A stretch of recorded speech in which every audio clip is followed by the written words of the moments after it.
오늘은 영생이자 심판인 말씀이란 제목으로 말씀의 은혜를 나누겠습니다. 몇 번 설명을 드렸지만 요한복음의 구성을 한 번 더 설명드리면 크게 두 부분으로 나눌 수 있습니다. 1장부터 12장까지는 예수님이 행하신 표적을 중심으로 한 공생의 사역을 기록한 책으로서 표적의 책으로 구분할 수 있습니다. 표적의 책. 그 다음 13장부터는 예수님의 그 유월절, 십자가 지시기 전 유월절 만찬을 하시고 하셨던 설교들을 쭉 수록해 놓고 이걸 다락방 강화라고 한다고 그랬죠. 다락방 강화와 겟세마네에서 드렸던 대제사장적 기도, 십자가에서 죽으시고 부활하신 이야기까지 이 부분은 하나님의 영광을 드러낸 부분이라 하여서 영광의 책이라 이렇게 구분할 수 있습니다. 표적의 책과 영광의 책. 그런데 오늘은 이 12장 제일 마지막 부분이니까 표적의 책의 제일 마지막 부분이고요. 이 부분은 어떤 면에선 표적의 책 전체를 요약하는 내용이라고 봐도 무방할 것 같습니다. 바로 앞의 내용에서 어떤 얘기가 나왔냐면 많은 표적을 행하였으나 그들이 믿지 아니하였다 이런 표현이 나왔습니다. 왜 그랬을까? 두 가지로 정리했죠. 금요일 날 말씀을 드렸는데 그들의 눈이 멀고 마음이 완고했기 때문이다 이렇게 말씀했습니다. 하나님이 눈이 멀게 만들었고 그들의 마음을 강팍하게 해서 믿지 못하게 한 게 아니라 우리는 원래 죄인이어서 배는 게 없는 존재고 이미 그 마음이 강팍하여서 죄가 죄인지도 모른 채 살아가는 부정한 존재입니다. 하나님이 그런 우리를 거룩하게 하시고 정결한 존재로 빚으셔서 어둠 가운데 있는 우리에게 생명의 빛을 비춰주셨죠. 그 빛이 누구냐면 바로 예수 그리스도입니다. 근데 사람들이 그 빛을 거부하는 거예요. 어둠에 있기를 기뻐했고 빛을 비추어도 눈을 뜨지 않으면 여전히 어둠이라 하지 않았습니까? 눈을 뜨지 않는 거예요. 어둠에 있기를 즐거워하는 그 상태. 그것이 바로 완고함입니다. 완고함. 예수님을 거부하는 상태. 그러므로 우리 마음이 완고한지 아닌지를 늘 확인하셔야 된다고 했죠. 정기 검진이 필요합니다. 어떻게 검진하느냐? 말씀이 들려지지 않고 말씀이 깨달아지지 않고 말씀을 향한 사모하는 마음이 없다면 우리 마음이 경화되고 있는 상태라고 말할 수 있습니다. 그리고 우리 영혼이 죽는 거예요. 왜냐하면 말씀에만 생명이 있기 때문입니다. 그러므로 우리 마음이 완고해지지 않기 위하여서 부드러운 마음 주시기를 늘 구하시는 저와 여러분 되기를 축복합니다. 믿지 않는 두 번째 이유가 또 있다고 그랬죠. 믿기는 믿는데 바리새인들에게 찍혀서 그들에게 출교를 당할까 두려워하여 믿는 것을 공개적으로 드러내지 않았다고 그렇게 이야기합니다. 왜 그럼 그들은 출교를 두려워했을까? 그것은 바로 사람의 영광을 하나님의 영광보다 더 사랑했기 때문이라고 성경은 기록하고 있죠. 이미 무엇을 더 사랑하느냐가 중요하지 않고 이미 두 가지를 다 사랑하고 있다는 건 그 사랑의 진정성이 없는 거라고 말씀드렸습니다. 적당히 주님을 섬기는 거라는 건 없어요. 사랑에는 반드시 이 배타적 속성이 있거든요. 예수님을 사랑한다는 뜻은 예수님만이어야 된다는 뜻입니다. 배우자가 있는데 밖에 나가서도 많은 연인이 있으면 사랑이 많은 거죠? 아니라고 그랬죠. 예, 다른 사람들을 사랑하지 않는 것이 내 배우자만을 사랑하는, 뜨겁게 사랑하는 증거라고 말씀을 드렸어요. 그래야만 세상에 영광 얻지 못해도 사람에게 영광을 얻지 못해도 온전히 주님을 따를 수 있는 거예요. 결혼을 했는데 제가 어제도 결혼식을 다녀왔습니다. 주례를 하고 왔는데 제자들인데 얼마나 축복된 결혼식인지. 근데 여러분 앞에 서서 결혼식을 진행하는 그 두 사람의 마음에 야 그래도 내가 옛날에 만났던 그 첫사랑은 참 괜찮은 사람이었는데 내가 그때 그 사랑이랑 연결됐어도 괜찮았을 뻔했는데 이런 생각을 하며 결혼식을 한다면 심각한 사람 아닙니까? 아니에요? 남의 결혼식이라 관심이 없으시군요. 옛날에 만난 첫사랑의 그 사랑만 기대하고 있다면 이것은 굉장히 심각한 문제인 겁니다. 그러나 결혼식을 치르는 그 사람에겐 옛날에 그 첫사랑 아무 상관이 없어요. 이젠 나에겐. 왜냐하면 지금 이 사랑이 내게는 끝사랑이고 이 사랑만 있으면 다 해결되거든요. 그러니까 옛날에 그 첫사랑 그리워할 필요도 없어요. 여러분 사랑하는 사람들이 혼인신고만 해도 부부가 될 수 있는데 왜 거창하게 결혼식을 하죠? 많은 비용도 들이고 여러 가지 힘든 그 과정들을 통해서 왜 결혼식을 하죠? 어제도 결혼식이 끝나고 우리 부부가 왔어요. 너무 감사합니다. 인사하면서 기도해달래요. 그래서 왜 그러냐 그랬더니 신부가 너무 스트레스를 많이 받았는지 먹는 것마다 족족 지금 계속 구토를 하고 있대요. 얼굴이 좋아 보였는데 실상은 너무 힘들었던 거죠. 결혼해보신 분들도 아실 거 아니에요. 이게 배고픈 줄도 모르겠고 막 너무 긴장이 돼가지고 해보지 않은 거라. 그죠? 저도 이렇게 떠올려 보니까 신랑 입장 하고 들어가는데 이게 지금 팔이 어떻게 처지는지, 내가 걸으면 잘 걷고 있는지 이게 되게 긴장이 많이 되더라고요. 제가 늘 앞에 서는 사람이고 앞에 들락날락 늘 그러는 사람 아닙니까? 근데도 이 결혼식 입장하는데 처음 해보는지라 얼마나 긴장이 되는지, 내가 팔은 혹시 다리랑 팔이 같이 나가고 있는 건 아닌지 막 정신이 하나도 없는 거예요. 어떻게 그 길을 도착했는지가 기억이 안 납니다. 근데 왜 이렇게 힘들게 결혼식을 하냔 말이죠. 그것은 부부가 되었다는 걸 만천하에 공식화하기 위함입니다. 공개적으로 우리의 사랑을 드러내기 위함이죠. 공개될 때에만 진정한 사랑이 되거든요. 신앙도 마찬가지입니다. 진정한 신앙은 반드시 공개되어야만 합니다. 여전히 비밀하게 믿고 있다는 것은 아직 그 사랑에 확신이 없다는 뜻일 것이고, 아직도 두 마음을 품고 있다는 이야기가 될 거예요. 내가 이 사람이랑 결혼하니까 저 사람이랑 결혼해야 될까? 그 고민하는 거 아니겠습니까?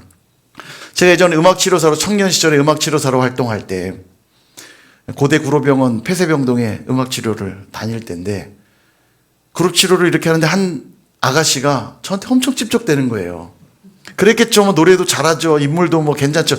그때는 괜찮았어요. 못 보셨으니까 그렇게 믿으시길 바랍니다. 그때는 괜찮았습니다. 제가 아주 괜찮았어요. 이 자매가 계속 찝적대는 거예요.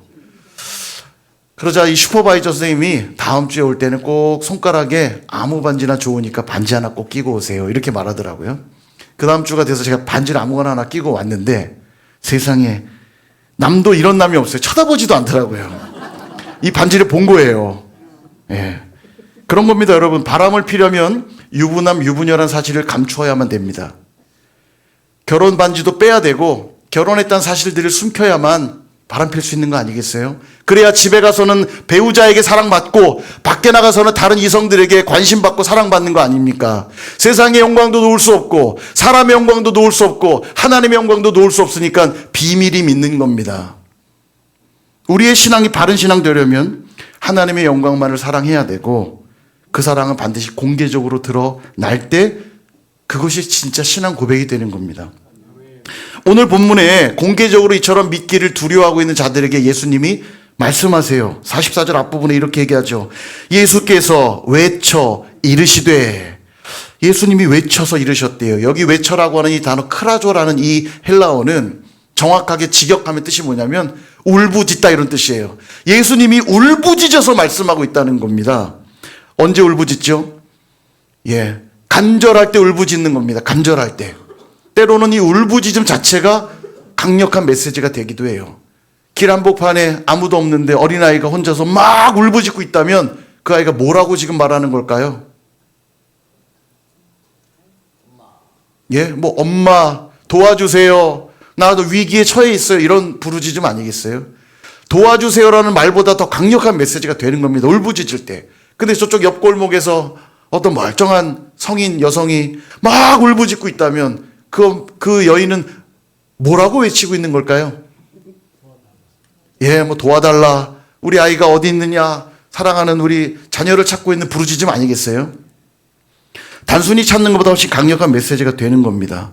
지금 예수님이 그 마음이에요. 너무너무 간절한 겁니다. 절박한 겁니다. 자꾸 어둠으로만 가려하고 빛 가운데로 나오려고 하지 않는 그들을 향해서 지금 공개적으로 울부짖고 계신 거예요. 뭐라고 울부짖고 있는지 우리 44절과 45절 같이 한번 읽어보겠습니다. 시작. 예수께서 외쳐 이르시되 나를 믿는 자는 나를 믿는 것이 아니요 나를 보내신 이를 믿는 것이며 나를 보는 자는 나를 보내신 이를 보는 것이니라. 아멘. 나를 믿어야만 하나님 아버지를 믿는 것이고 나를 봐야만 하나님을 보는 것인데 이 빛 가운데로 나오지 아니하려 하니 그 안타까움을 호소하고 있는 겁니다. 예수님을 통해야만 하나님을 볼 수 있고 하나님을 알 수 있고 하나님을 믿을 수 있는데 빛으로 나오지 않으니까 답답하신 거예요. 그러니 숨지 말고 피하지 말고 내게로 나아오라. 빛 가운데로 나아오라. 믿음을 세상 가운데 드러내라고 울부짖고 계신 겁니다. 사랑하는 여러분, 우리 신앙은 어떻습니까? 혹시 세상의 영광, 사람의 영광을 얻지 못할까 두려워서 숨어서 믿고 있지는 않습니까? 내 신앙을 감추고 있지는 않나요? 그런 우리를 향해서 주님은 지금도 크라조, 울부짖고 계세요. 마치 잃어버린 자녀를 찾기 위해 울부짖는 그 엄마의 울부짖음처럼 우리 주님이 울부짖고 계신 거예요. 나를 믿으라, 나를 믿으라. 그렇게 울부짖는 주님의 음성 들으실 수 있기를 주님의 이름으로 축원합니다. 그렇다면 그분을 믿는 삶은 어떤 삶인지 두 가지로 나누기를 원합니다. 첫 번째는 거하라 라고 말씀하세요. 46절, 나는 빛으로 세상에 왔나니 물은 나를 믿는 자로 어둠에 거하지 않게 하려 함이로라. 아멘. 주님을 믿는다는 건 어둠에 거하지 않는 거래요. 다르게 표현하면 주님을 믿는다는 건 빛 가운데 거하는 것이란 뜻입니다. 여기 이 거하다라는 단어가 굉장히 중요한데 요한복음에 많이 등장하는 단어이고 요한복음의 핵심 단어 중에 하나입니다. 헬라어 메노라는 단어인데 이 메노의 뜻을 좀 풀어서 설명드리면 이런 거예요. 거하다는 뜻도 있고요. 한번 따라해 볼까요? 거하다, 지속하다, 연합하다. 이 세 가지 뜻이 다 얼버무려져 있는 단어입니다. 다시 한번요. 거하다, 지속하다, 연합하다. 예, 요걸 잘 기억하셔야 돼요. 이건 다 관계의 언어고 정체성의 언어거든요. 그러니까 내가 하나님과 어떻게 연결되어 있는가가 없으면 그것은 신앙생활이 아닌 거예요. 내가 하나님과 아무 관계가 없는데 예배당에 나와 있고 신앙생활이라고 뭔가를 하고 있다면 그냥 종교생활일 뿐입니다. 그래서 신앙은 이 관계가 너무 중요한데 메노란 단어가 지금 중요한 거죠. 이렇게 설명드리면 쉬울 것 같아요. 사랑하는 사람과 결혼을 했습니다. 그러면 결혼한 사람과 함께 이후에 한 집에 거하겠지요. 그리고 그 사람과 지속적으로 관계를 맺겠지요. 바로 그 상태가 계속해서 연합하여 한 몸 되어 살아가는 부부의 관계가 되는 겁니다. 매너가 그 뜻이에요. 가족도 마찬가지죠. 가족이면 한 집에 함께 거할 것이고요. 지속적으로 죽을 때까지 관계를 맺을 것이고요. 그것이 바로 가족이란 이름으로 연합한 상태인 겁니다. 그러니까 매너는 아무하고나 쓸 수 있는 단어가 아니에요. 온전히 연합한 자들에게만 쓸 수 있는 단어인 겁니다. 이 표적의 책 1장부터 12장까지를 기록한 이 표적의 책에서 강조하는 단어가 바로 매너입니다. 가나의 혼인잔치에서 주님과 함께 거할 때 물이 변하여 포도주 되어 기쁨의 잔치가 될 수 있었고, 삶의 곤고함에 지쳐있던 이 수가성의 여인, 그 여인과 주님이 함께 거할 때 그녀의 곤고함이 기쁨으로 변화되었고, 38년 된 병자가 주님을 만났을 때 회복되었으며, 굶주린 5천 명의 무리들이 주님과 함께 있을 때 배부르게 먹는 축복을 누릴 수 있었고, 가늠한 여인이 주님 앞에 머무를 때 정죄받지 않고 자유케 되는 은혜를 누렸고, 나면서 맹인된 자가 주님을 만났을 때 보게 되는 기적을 체험했던 거죠. 동일하게 우리도 주님과 매너해야 되는 겁니다. 주님과 함께 거하고 주님과 함께 지속적인 관계를 맺으며 주님과 온전히 연합한 삶을 살아갈 때 이게 바로 빛 가운데 매너하는 거예요. 거한다.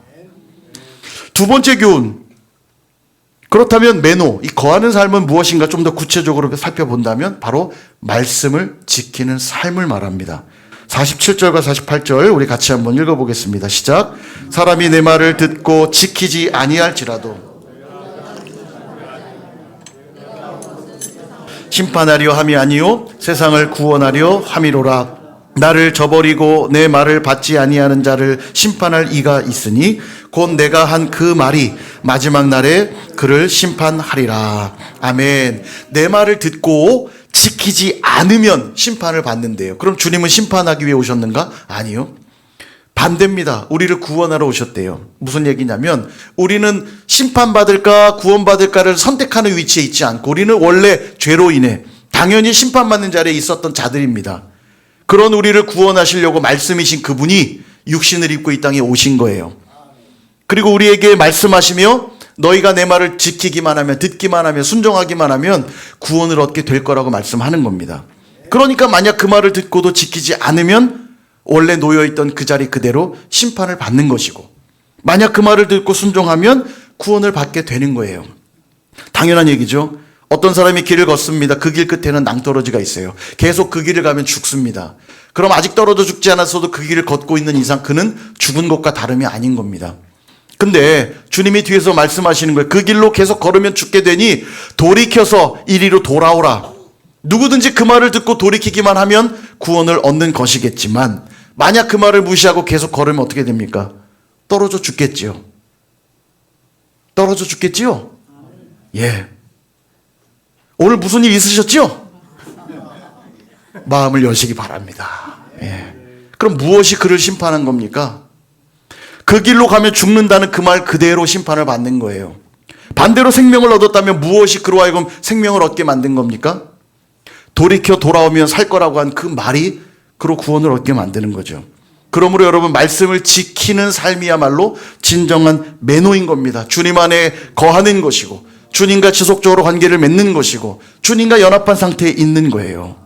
50절에 이렇게 말씀하죠. 나는 그의 명령이 영생인 줄 아노라. 아멘.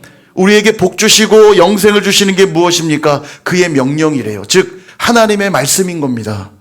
어쩌면 너무 당연하죠. 예수님은 말씀이시고 말씀이 육신이 되어 우리 가운데 오셨기에 그 말씀을 통해서만 우리는 영생을 누리는 것입니다. 그래서 성경의 제일 마지막엔 이런 기록을 두시면서 우리에게 경고를 하십니다. 요한계시록 22장 18절에서 19절. 내가 이 두루마리의 예언의 말씀을 듣는 모든 사람에게 증언하노니 만일 누구든지 이것들 외에 더하면 하나님이 이 두루마리에 기록된 재앙들을 그에게 더하실 것이요, 만일 누구든지 이 두루마리의 예언의 말씀에서 제하여 버리면 하나님이 이 두루마리에 기록된 생명나무와 및 거룩한 성의 참여함을 제하여 버리시리라. 아멘. 이 예언의 말씀, 하나님의 이 성경 말씀으로만 생명나무와 거룩한 성에 참여할 수 있게 하신다는 겁니다. 거기에 다른 말을 더하거나 제하지 말래요. 다시 말하면 이 말씀에 우리의 생사가 달려있다는 뜻입니다. 고등학교 시절에 저희만 해도 많이 매를 맞을 때니까 시험이 끝나면 모든 학생이 벌벌 떨어요. 또 매 맞지는 않을까. 성적이 좋으면 살지만 성적이 떨어지면 매 맞잖아요.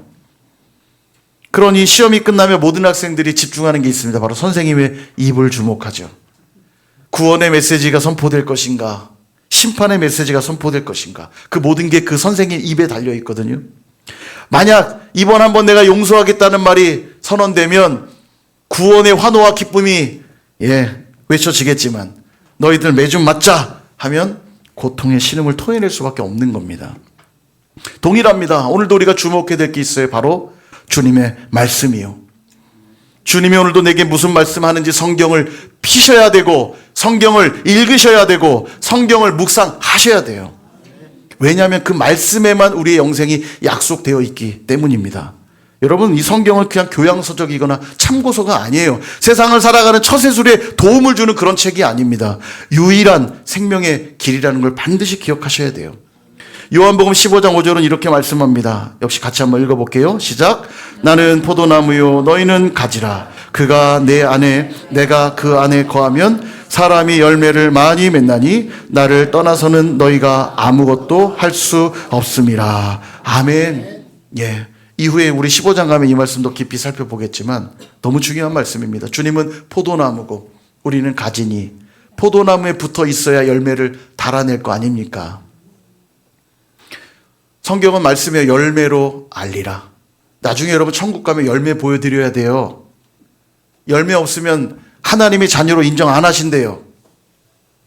여러분 열매가 있으십니까? 열매를 얘기하면 그런 분들이 자꾸 무슨 성과를 내라, 사역 많이 해라, 일 많이 해라, 그런 뜻 아닙니다. 주님이 맺게 해주시는 열매여야 된다고 하잖아요. 내가 만든 가짜 열매 말고요, 주님이 내게 주신 열매, 포도나무에 붙어있기 때문에 맺어질 수밖에 없는 열매, 그게 바로 영생인 겁니다. 그럼 어떻게 영생의 열매가 달리느냐? 말씀을 지키고 순종할 때, 주님의 말씀대로 살 때 주님의 말씀의 열매인 영생이 내 안에 달리는 거예요. 믿으시길 축복합니다. 말씀을 정리합니다. 장명의 목사님이 쓰신 그 길을 가다라는 책에 보면 아주 인상 깊은 예화가 하나 나옵니다. 한 주 전에 한 자매가 그토록 기다리던 아이를 갖게 되었다고 너무 기뻐하더래요. 함께 기쁨을 나누고 그 다음 주가 되었는데 주일날 보이지 않자 전화를 했더니 이상 출혈로 인해서 쉬어야 되는 상황이 있었다고 말하더랍니다. 그리고 났는데 며칠이 지나서 또 전화를 걸었더니 수술을 했다는 거예요. 분명 입덧도 했고 배도 볼록 나왔는데 병원에서 이건 임신이 아니라 종양이라고 하더라는 겁니다. 종양. 이 종양이 계속 두면 자궁을 채우고 나중에 암으로 발전할 수 있기 때문에 빨리 수술해야 된다고 그래서 수술을 했다는 거예요. 내용인즉 정자와 난자가 만나면 아이로 자라야 되지 않습니까? 근데 이 정자와 난자가 만나서 자기들끼리 세포 분열을 일으켜서 종양으로 발전했다는 거예요. 목사님이 이 말을 듣고 그런 생각을 했대요. 하나님의 말씀과 내가 만나면 아름다운 하나님의 자녀로 빚어지고 성장해 가야 되는데 그 말씀에 순종하지 않아서 내가 하나님의 자녀가 되지 못한다면 어쩌면 나는 종양 같은 사람이 될 수도 있겠구나. 얼마나 많은 시간 하나님 말씀이 내 안에 들어와 자리했는가? 얼마나 많이 말씀을 들었는가? 과연 나는 들은 그 말씀대로 순종하며 하나님의 아름다운 자녀로 자라가고 있었는가? 혹시라도 악한 종양이 내 안에 자라 나를 죽이고 남을 죽이고 우리를 죽이고 있는 그런 자로 살고 있지는 않았을까? 그런 생각이 들었다는 거예요. 그렇습니다. 사랑하는 여러분. 그래서 여러분 우리 안에 있는 영적 침체를 내버려 두시면 안 돼요. 영적 침체를 당연하게 여기시면 안 돼요. 나이가 들어서 그렇다고요? 바빠서 그렇다고요? 아닙니다. 영적 침체는 다른 문제예요. 방치하면 큰일 나요. 아무리 나이가 들어도 밥을 먹게 되어 있고요. 아무리 바빠도 잠을 자게 돼 있어요. 내게 꼭 생명과 관계된 필요한 일이라면 반드시 하게 돼 있거든요. 영적 침체를 다른 말로 자꾸 대체해서는 안 돼요. 우리도 여러분 얼마나 많은 말씀을 듣습니까? 누군 그렇더라고요. 우리가 예배가 너무 많아서 문제라고. 그럴 수 있어요. 너무 많은 말씀을 들으니까 이 말씀을 다 소화해서 살아내기도 전에 그 다음 또 다른 말씀을 들으니까 듣고 끝나요 계속. 듣고 끝나요 계속. 여러분 우리도 음식을 먹고 적절하게 활동하고 운동해서 소화를 제대로 시키지 않고 계속 먹어대기만 하면 대사질환이나 성인병들이 오지 않습니까? 비만이 생기고. 그죠? 동일해요. 말씀을 그렇게나 많이 듣는데 세상에 20년, 30년 평생 말씀을 들었는데 도대체 말씀이 무슨 얘기하는지 관심도 없어요. 계속 듣기만 하니까 영적 성인병이 올 수밖에요. 영적 침체가 올 수밖에요. 그러면 예배 안 드리면 되겠네요? 일주일에 한 번만 드리면 되겠네요? 그 얘기가 아닙니다. 안 먹으면 삽니까? 안 먹으면 건강해지나요? 먹고 나서 활동하고 운동해야죠. 동일하게 말씀을 들었다면 더 중요한 것은 들은 말씀 그대로 순종하고 지키며 살아야죠. 만약 듣기만 하고 말씀대로 살지 못한다면 말씀을 거부한 채 내 생각들로 세포 분열들이 일어나서 우리 안에 종양들이 양산되니까 내가 죽는 건 말할 것도 없고요. 남도 죽이고 공동체도 죽이는 존재가 되어버릴지 모릅니다. 암이 발생하면 그 기관만 죽어지고 끝나나요? 암이 발생하면 다 죽는 거예요. 내가 죽는 겁니다. 내 온몸이 죽는 것처럼 내가 오늘 종양 같은 존재가 되어버리면 나만 죽으면 다행이게요. 우리 가정을 죽이고 우리 일터를 죽이고 교회를 죽이고 이 나라 민족을 죽이는 거예요. 우리 가정을 살리기 원하십니까? 관심 없으세요? 우리 가정을 살리기 원하십니까? 내가 일하는 일터와 그 사업장을 살리기 원하십니까? 그럼 내가 기도해야 살고 우리가 살고 내가 말씀 붙들고 순종해야 나도 살고 너도 살고 우리가 다 함께 사는 거 아닙니까? 그래서 반드시 우리 안에 말씀이 체질화되어서 순종하는 자리로 자꾸 나아가셔야 돼요.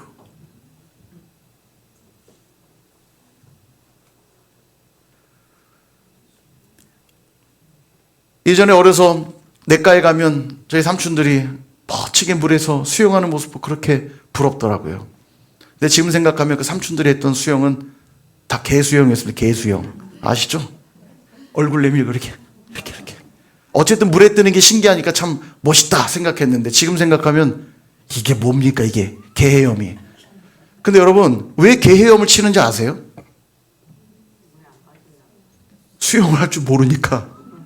수영을 할 줄 모르니까 중요합니다. 수영을 할 줄 모르니까 평소에 내가 쓰는 근육으로 살기 위해 버티는 겁니다. 우리는 주로 근육을 앞뒤로 쓰기 때문에 물에서도 그냥 앞뒤로만 흔드는 거예요. 뜨기 위해서. 수영을 안 배웠기 때문입니다. 동일해요. 내가 수십 년간 교회를 다녔는데도 내 안에 그 영적 근육들이 훈련되고 생성되어 있지 않으면 세상에서 살던 방식 그대로 그냥 살게 되어 있습니다. 이 거센 풍랑이 있는 바다에서 멋있게 하나님 말씀을 통해서 영적인 훈련이 되어서 자유용도 하고 배용도 하고 평용도 하고 접용도 하면 얼마나 폼나고 멋있습니까? 근데 그냥 바빠요. 숨만 쉬기를 바빠요. 그냥 개헤엄 치면서. 부럽습니까? 멋있습니까? 이 개헤엄? 근육이 그거밖에 없으니 개헤엄 칠 수밖에요. 말씀이 체질화되어야 됩니다. 끊임없이 말씀을 펴고 읽고 묵상하면서 내가 말씀의 사람이 되어야만 그 안에 영생을 누리고 세상에 나가서도 와, 저 사람 참 폼난다. 여러분, 이 호흡법부터 배우지 않으면요 절대 수영을 못합니다. 흉내는 잠깐 낼 수 있거든요. 팔 돌리는 것처럼 수영하는 흉내는 잠깐 내지만 숨이 못 쉬기 때문에 금방 물속에 잠기거나 일어서게 돼요. 수영 못해요.